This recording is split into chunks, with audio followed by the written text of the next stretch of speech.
निराशा से कैसे बच सकते हैं, इस संबंध में एक लोक कथा प्रचलित है। कथा में एक लड़का हिम्मत हार गया था और अपने जीवन से ही निराश हो गया था। वह आत्महत्या करना चाहता था, लेकिन तभी उसे एक संत मिले और संत ने उस लड़के की सोच बदल दी। एक लड़का घर परिवार और धन संबंधी समस्याओं से लड़ते लड़ते थक गया था। उसकी उम्र ज्यादा नहीं थी, लेकिन वह रोज रोज के विवादों से तंग हो गया था। एक दिन हिम्मत हार कर वह आत्महत्या करने के लिए निकल पड़ा।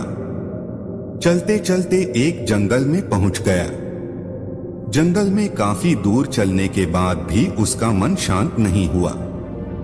जंगल बहुत ही घना था। वहां जंगली जानवरों का भी खतरा था।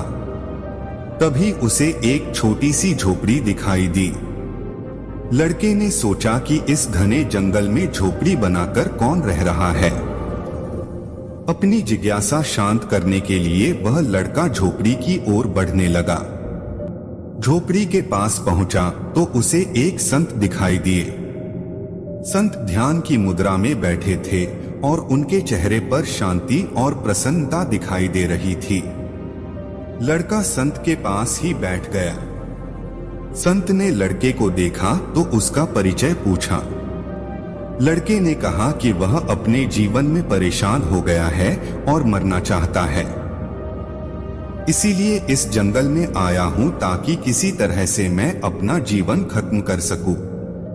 संत ने लड़के की बातें सुनी और समझ गए कि कम उम्र में मिले तनाव के कारण ये बहुत ज्यादा निराश हो गया है। उन्होंने लड़के से कहा कि तुम्हें निराशा से बचना चाहिए।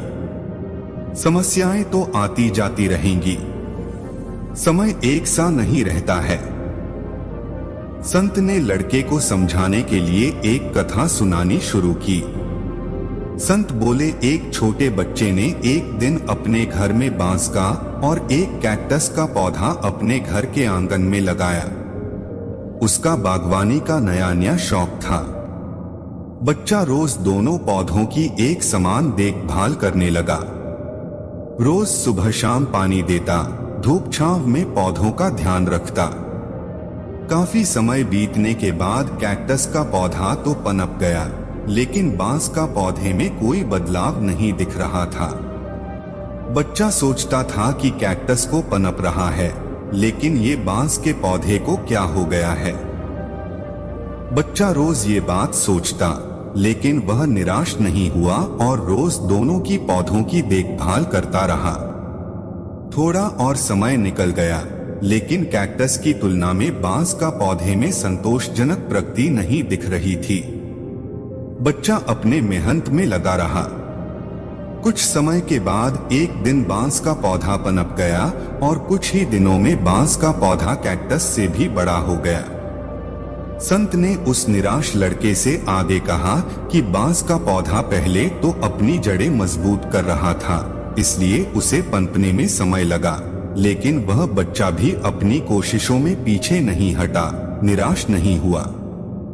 हमें भी अपने जीवन में दो बातें ध्यान रखनी चाहिए। पहली बात तो ये है कि हालात कैसे भी हों, सकारात्मकता और धैर्य न छोड़े।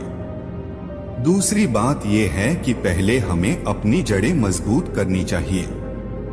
अगर हमारा आधार मजबूत होगा तो हमारा काम तेजी से आगे बढ़ेगा।